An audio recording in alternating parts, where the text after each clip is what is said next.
4-qism.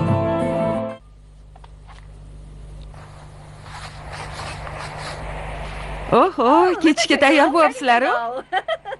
Shimini berib turganing uchun katta rahmat. Qayerga ketayotganinglarni bilmayman, lekin o'zinglarni ehtiyot qilinglar. Xo'pmi? Xavotirlanmang, men birga boraman. Agar bir gap bo'lsa, ularni opichlab olaman. Opichishinga hojat yo'q, o'zimni kuchim yetadi. Mayli, har holda ehtiyot bo'linglar. Xayr. Keyin qayerga ketishyaptik?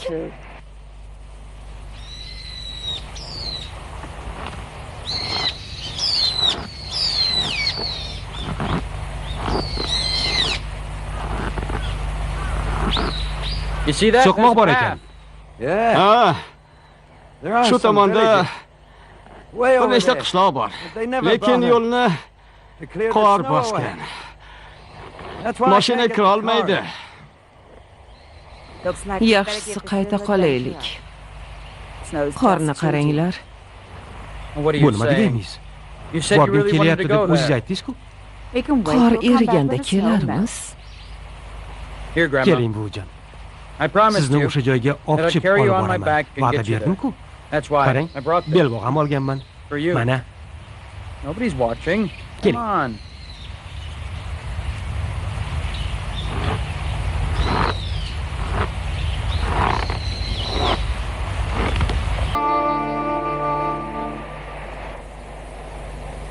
Charchamadingizmi buvijon?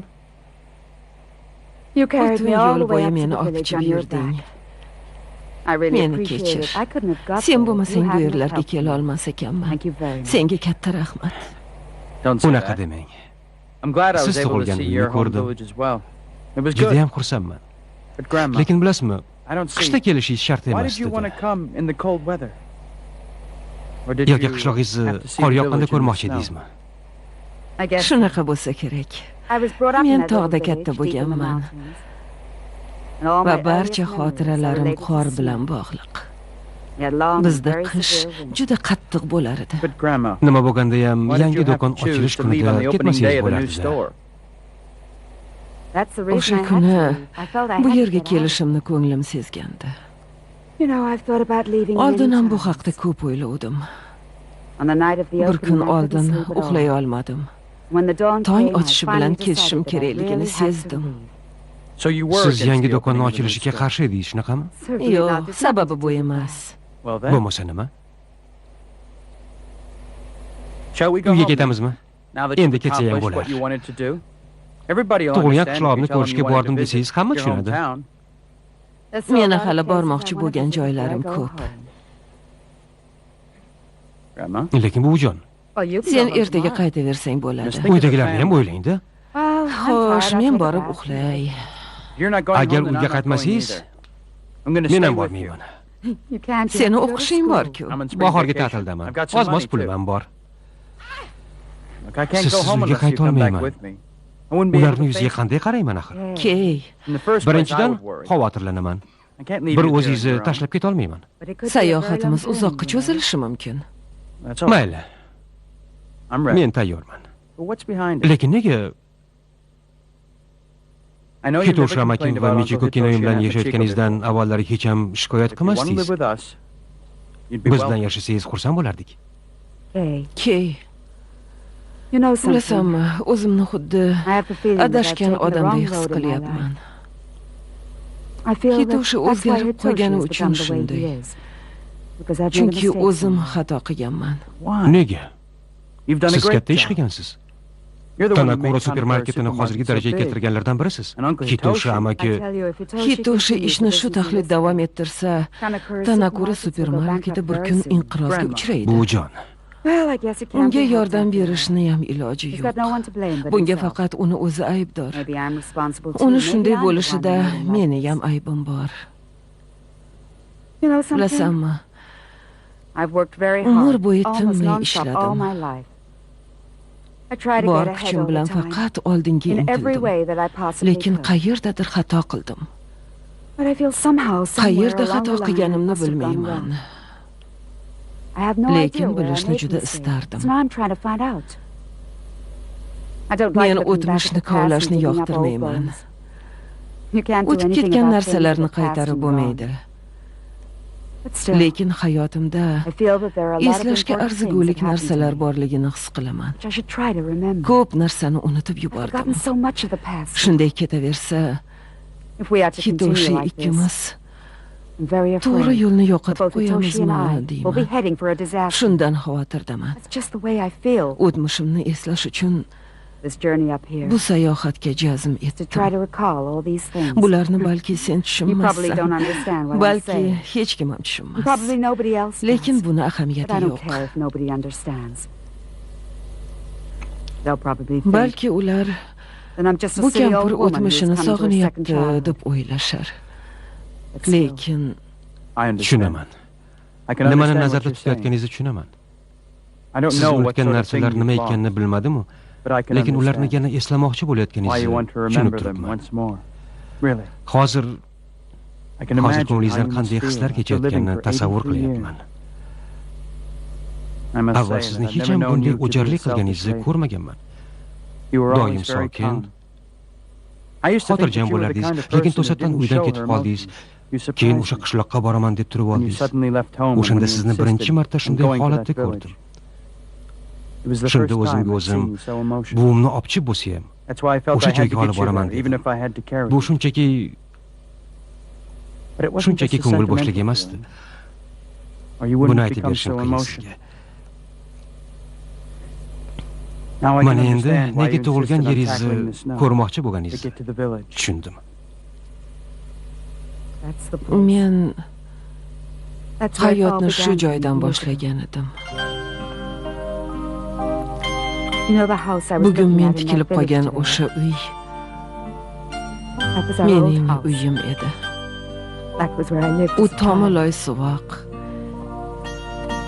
kichkinagina uycha edi. Izg'irli qish kunlari uyni kichkinagam singlim va men yashardik. Oilada 9 kishi edik.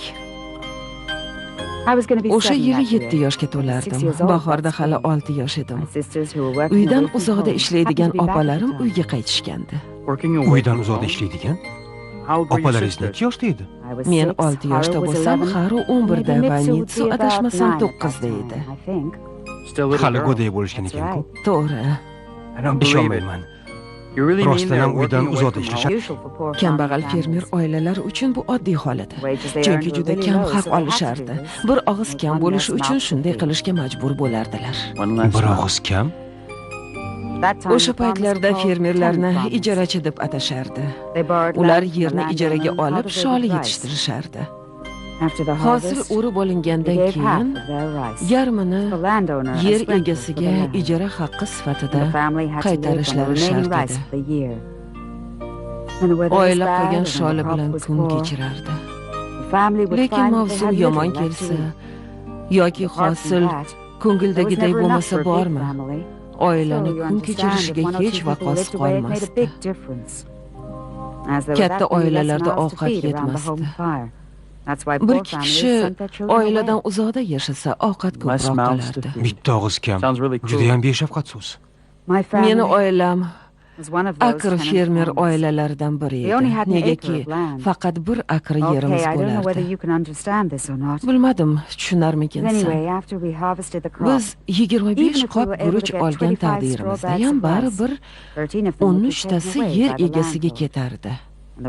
Qolgan guruchni ham yeyishimiz, ham zarur mahsulotlarga almashtirishimiz kerak bo'lardi. Bu oson emas edi. O'sha kezlari 2-3 yil ketma-ket yomon hosil olgandik. Uyga shuncha yo'l bosib kelsanglar, afsussizlarni mehmon qilishga eski guruchdan bo'lak hech vaqo bo'lmasa. Hech qisi yo'q. Sizlar bilan birga ovqatlanayotganimga xursandman. Ish joyingda qorning to'ymas ekanda. Hamma yoq birda. Meni qornim to'ymasa ham uyda qolgim kelyapti. Mitsu. Ma, yana bir kosa yeb ol. Menga ham. Men to'ydim. O'shinga bera qoling. Men ham ishlayib olganimda edi. Hammasi joyida buvijon. Axir qo'lingiz og'riyapti-ku. Hali ham og'riyaptimi? Barq hech qo'ymaydi. Qo'limni qimirlatolsaydim. buvijon, butun umringiz mehnatda o'tgan. Tinim bilmagansiz. Buning ustiga bu dard.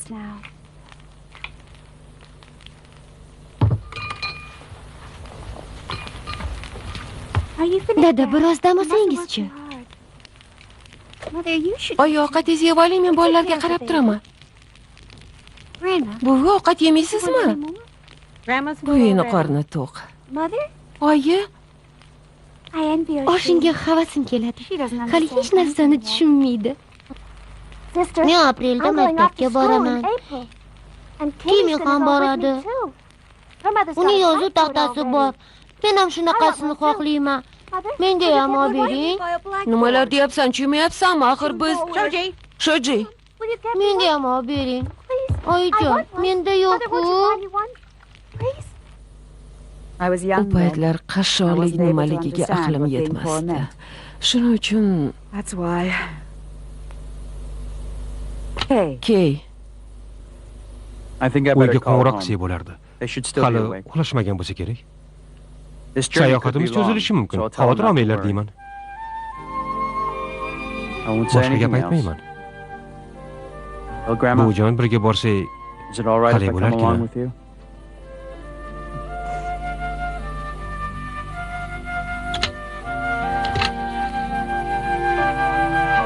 Hello, operator. 4-qism tugadi.